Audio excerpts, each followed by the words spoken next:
Ce que vous voyez là, c'est une surface de Kumer. C'est l'ensemble des zéros d'un certain polynôme de degré 4 en les trois coordonnées. Bon, ok, j'avoue. Vous montrez une surface de Kumer pour illustrer le dernier théorème de Fermat, c'est un peu tiré par les cheveux. Mais il y a quand même un rapport. Ernst Kumer a été un des principaux acteurs dans la longue course vers la démonstration. Oh, et puis reconnaissez que la surface de Kumer est autrement plus spectaculaire que cette petite équation qui ne paye pas de mine. Et pourtant, démontrer qu'elle n'a pas de solution en nombres entiers pour n supérieur à 2 a pris 3 siècles et demi. Et même plus, si on compte que les mathématiciens arabes réfléchissaient au cas de n égale 3 depuis le Xe siècle au moins. Je vous ai déjà raconté Fermat et ses marges trop exiguës, non? Oh, vous êtes sûr? Bon, si vous y tenez. Fermat avait acheté la traduction latine par Bachet de Mésiriac des arithmétiques de Diophante et en avait gribouillé les marges. Après la mort de Fermat, son fils, qui pressentait du pas ordinaire, avait réédité le livre en rajoutant les annotations dans les marges. Et qu'est-ce qu'on découvre dans une de ces annotations? Décomposer un cube en deux autres cubes, une quatrième puissance et généralement une puissance quelconque en deux puissances de même nom au-dessus de la seconde est une chose impossible et j'en ai assurément trouvé l'admirable démonstration. La marge trop exiguë ne la contiendrait pas. Ce n'était pas destiné à être publié. Dans les écrits de Fermat, on trouve une quasi-démonstration du cas n égale 4 et l'affirmation qu'il savait démontrer le cas n égale 3 par sa méthode de descente infinie. C'est tout. Mais là, tout de même, cette admirable démonstration du cas général, il y avait de quoi s'interroger. Ce que Legendre se permet de faire, d'ailleurs. Les dernières paroles de cette note autorisent à croire que la démonstration dont parle Fermat n'aurait occupé qu'un petit nombre de pages s'il les avait eues à sa disposition. Cette démonstration était donc beaucoup plus simple que celle dont nous nous servons dans cet écrit pour prouver seulement que la solution, s'il y en avait une dans quelques cas, ne pourrait être donnée que par des nombres d'une grandeur prodigieuse. Mais ne poussons pas trop loin des observations qui nous induiraient à penser que Fermat a pu se méprendre sur l'exactitude ou sur la généralité de sa démonstration. Dans ce second supplément à sa théorie des nombres, Legendre démontre tout de même le cas n égale 5. Il expose aussi un résultat de Sophie Germain et dit, en note de bas de page, cette démonstration qu'on trouvera sans doute très ingénieuse est due à mademoiselle Sophie Germain, qui cultive avec succès les sciences physiques et mathématiques. Avec un succès certain même. On a su récemment qu'elle avait un plan d'attaque pour le théorème de Fermat beaucoup plus ambitieux que ce que Legendre en avait dit. Elle avait trouvé une technique de minoration des solutions éventuelles qui montrait que s'il y avait des solutions à l'équation xn plus yn égale zn, ce seraient des nombres extrêmement grands. C'était la première avancée importante vers une solution générale. Ces résultats permettaient d'éliminer quantité de cas particuliers, mais ce n'était pas suffisant, et elle-même en avait conscience. Voici ce qu'elle écrit à Gauss en 1819. Vous concevrez aisément, monsieur, que j'ai dû parvenir à prouver que cette équation ne serait possible qu'en nombre dont la grandeur effraie l'imagination, car elle est encore assujettie à bien d'autres conditions que je n'ai pas le temps d'énumérer, à cause des détails nécessaires pour en établir la réussite. Mais tout cela n'est encore rien. Il faut l'infini et non le très grand. Et tenez, puisqu'on en parle, que faisait Gauss pendant ce temps?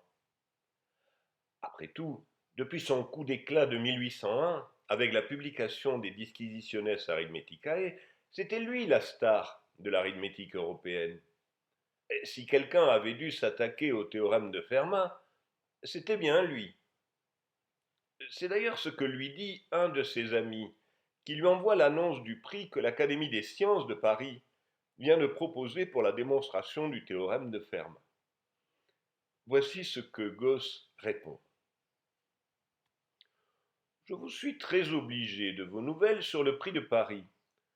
Je confesse que le dernier théorème de Fermat, en tant que proposition isolée, a très peu d'intérêt pour moi, car je pourrais aisément énoncer une multitude de propositions semblables que l'on ne pourrait ni prouver ni infirmer. Allons bon, qu'est-ce qui lui prend? Il nous fait le coup du renard et des raisins ou quoi? Ben non, il a raison. Pour nous, c'est facile de savoir a posteriori que la recherche sur le théorème de Fermat a engendré une bonne partie des mathématiques modernes. Mais du point de vue de Gauss, le théorème de Fermat n'est qu'un exemple particulier d'équation, beaucoup moins important que la loi de réciprocité quadratique, par exemple. Ce qui est surprenant, c'est que Gauss était à l'origine des deux innovations qui allaient être utilisées pour le théorème de Fermat par ses successeurs. Vu comme une identité remarquable ou un polynôme en x et y puissance n moins y puissance n se décompose en un produit de monômes x moins y, x moins ρy, etc., où ρ désigne une racine énième de l'unité. Un nombre complexe donc. Cette remarque facile avait été faite depuis longtemps. Gauss a fourni les deux outils qui la rendent utile. Le premier, ce sont les polynômes cyclotomiques, à savoir les diviseurs du polynôme ρ puissance n moins 1. Gauss les traite dans le dernier chapitre des Disquisitiones Arithmeticae. Voici ce qu'il en dit dans l'introduction.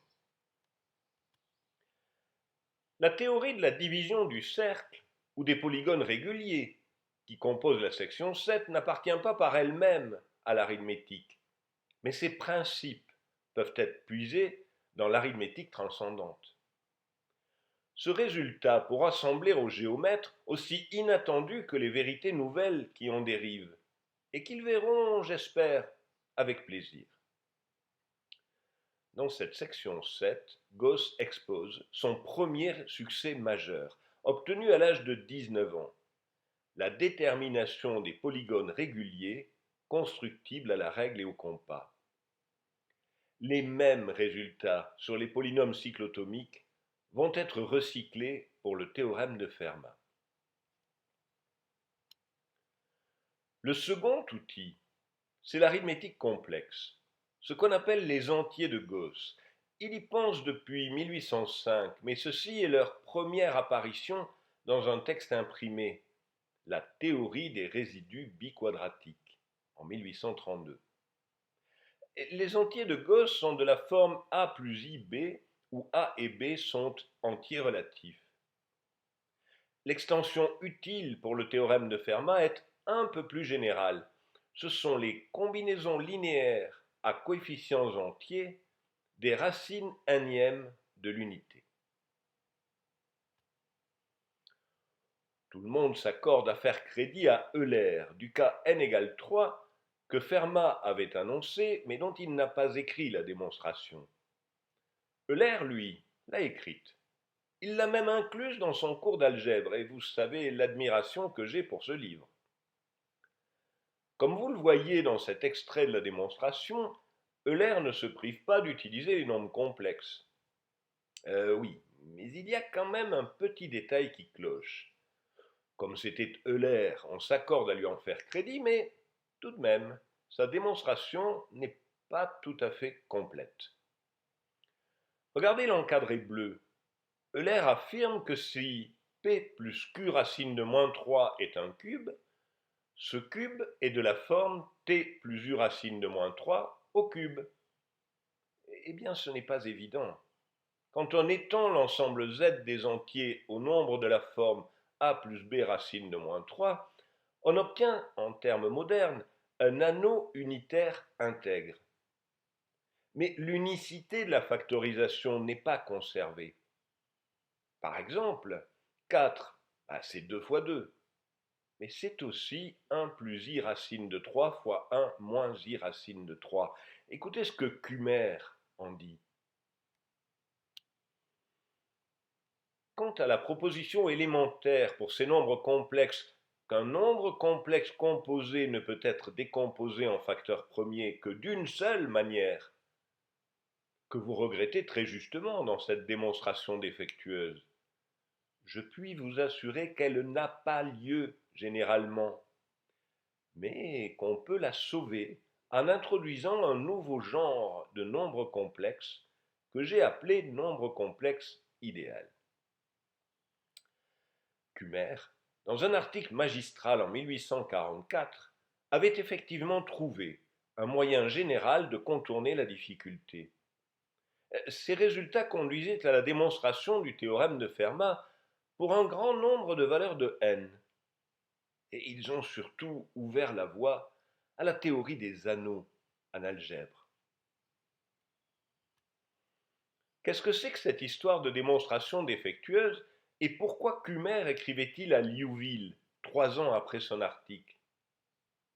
Liouville siège à l'Académie des sciences depuis 1839 et il y a déjà fait la preuve de son bon sens et de son ouverture d'esprit. Par exemple, il s'est plusieurs fois opposé à l'Ibri, dont il n'est pas dupe. Et il a réussi à faire reconnaître les travaux de Galois, qu'il a édités et publiés en 1846 dans son journal de mathématiques pures et appliquées. Le 1er mars 1847, Gabriel Lamé lit à l'Académie un article au titre impressionnant. Démonstration générale du théorème de Fermat sur l'impossibilité en nombres entiers de l'équation xn plus yn égale zn. Waouh, rien de moins. Après la lecture de Lamé, Liouville se permet l'observation suivante.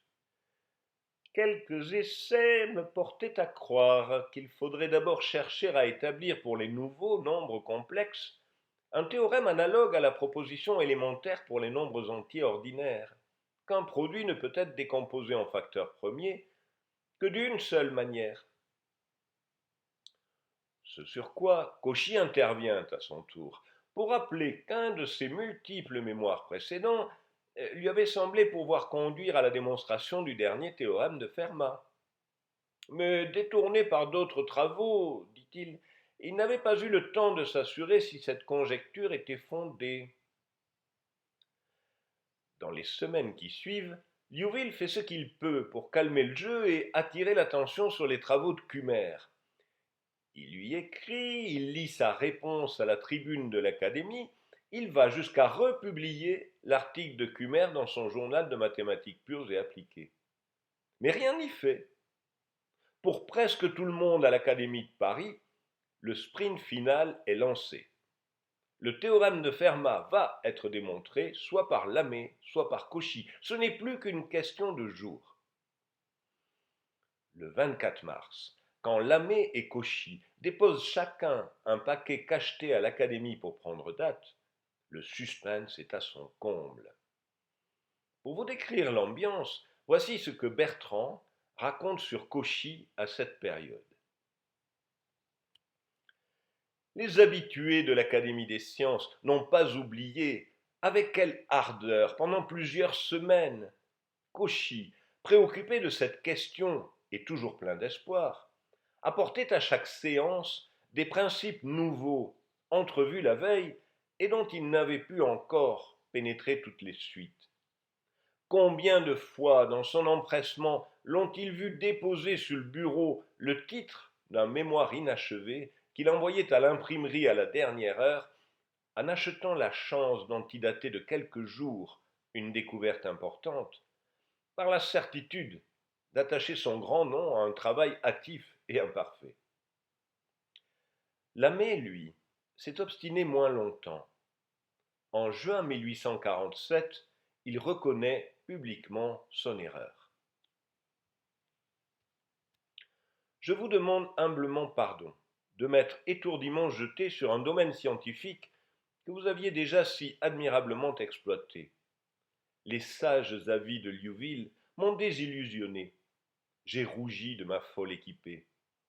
J'ai néanmoins conservé l'espoir de la racheter à force de travail. Ah, si vous aviez été à Paris ou que j'eusse été à Berlin, tout cela ne serait pas arrivé. Que de chagrins épargnés. Voici une photographie de Cauchy peu avant sa mort en 1857. Après tout le mal que Bertrand vous en a dit, nous allons lui reconnaître un très beau geste.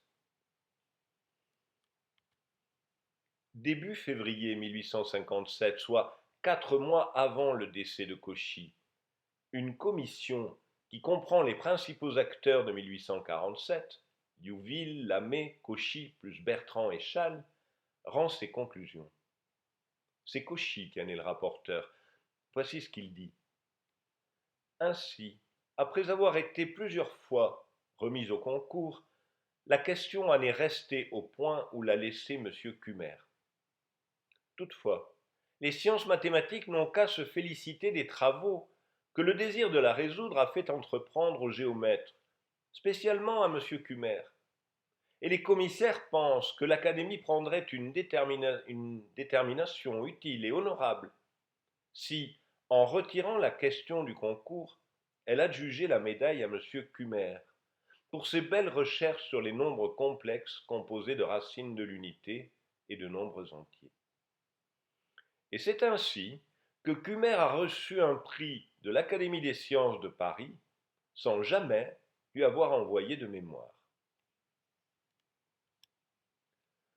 Pendant toute la seconde moitié du XIXe siècle, il ne s'est pas passé grand-chose. C'est comme si Cumer avait mis un coup d'assommoir avec son succès. D'accord, il avait réussi à démontrer le théorème pour de nombreuses valeurs de n. Mais on avait l'impression que chaque valeur était une nouvelle bataille, et aucune démonstration générale n'était en vue. Cet homme, Paul Wolfskel, avait fait des études de médecine, mais il était atteint de sclérose multiple, donc pas question d'exercer la médecine. Alors, il s'était tourné vers les mathématiques et avait en particulier suivi des cours de théorie des nombres par Cumer. C'était au début des années 1880. Cumer était âgé, mais il avait tout de même transmis à Wolfskel le virus du théorème de Fermat. Ouais, les motivations de Wolfskel ont été très discutées, et il ne faut pas accorder trop de crédit à la belle légende de sa tentative de suicide pour chagrin d'amour qui aurait été manquée grâce au théorème de Fermat. Toujours est-il que Wolfskel a légué par testament une partie de sa fortune à l'université de Göttingen. À charge pour elle d'examiner les démonstrations du théorème de Fermat qui lui parviendraient avant un siècle et de décerner un prix à la première qui serait validée. Parmi les articles du règlement, il y avait le prix ne sera pas décerné par la Société moins de 2 ans après la publication du mémoire couronné. Ce délai est destiné à permettre aux mathématiciens allemands et étrangers de faire connaître leur opinion sur la validité de la solution présentée. Et puis, si le prix n'est pas décerné d'ici le 13 septembre 2007, aucune réclamation ne sera acceptée. La première année, en 1908, l'université de Göttingen a reçu 621 mémoires. On estime à plus de 5000 le nombre total, en provenance de tous les pays du monde. Au bilan, le prix Wolfskel n'a pas beaucoup fait progresser la recherche en mathématiques. Par contre, il aura beaucoup exercé les doctorants en mathématiques de l'université de Göttingen qui avaient à charge de lire chaque mémoire, de trouver l'erreur et de répondre à l'auteur. La fin de l'histoire, vous la connaissez. Vous l'avez peut-être lu dans les journaux à l'époque. Après tout, cela ne fait qu'un quart de siècle que le théorème de Fermat a été démontré. Vous avez au moins entendu l'histoire d'un garçon de 10 ans, passionné par la lecture de ce livre sur le théorème de Fermat, frappé du fait que lui-même soit capable de comprendre l'énoncé d'un problème que personne ne savait résoudre. Le garçon, c'était Andrew Wiles. 2 ans après sa naissance, deux Japonais, Taniyama et Shimura, avaient jeté un pont incroyable entre deux domaines très éloignés, les formes modulaires, qui sont des fonctions complexes, et les courbes elliptiques, qui sont déterminées par des équations polynomiales à coordonnées entières. 30 ans plus tard, Ribet avait prouvé que la conjecture de Taniyama-Shimura, si elle était démontrée, impliquerait le théorème de Fermat. Démontrer la conjecture de Taniyama-Shimura, c'est l'exploit qu'a réussi Wiles au bout de 7 ans de travail solitaire.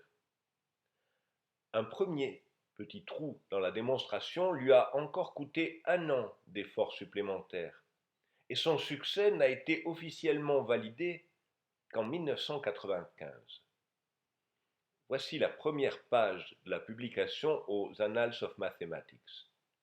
Elle en compte 109 et je suis bien incapable d'en comprendre une seule. J'ai un souvenir personnel de cette période. La Dépêche du Midi avait publié un article disant qu'un professeur du lycée Fermat à Toulouse avait trouvé avant Wiles une démonstration du théorème de Fermat. Et je me souviens d'avoir tenté d'expliquer à ma grand-mère qu'il était impossible qu'un amateur réussisse là où pendant plusieurs siècles les meilleurs professionnels avaient échoué. En vain, elle ne m'avait pas cru. Mais puisqu'ils le disent dans le journal quand même,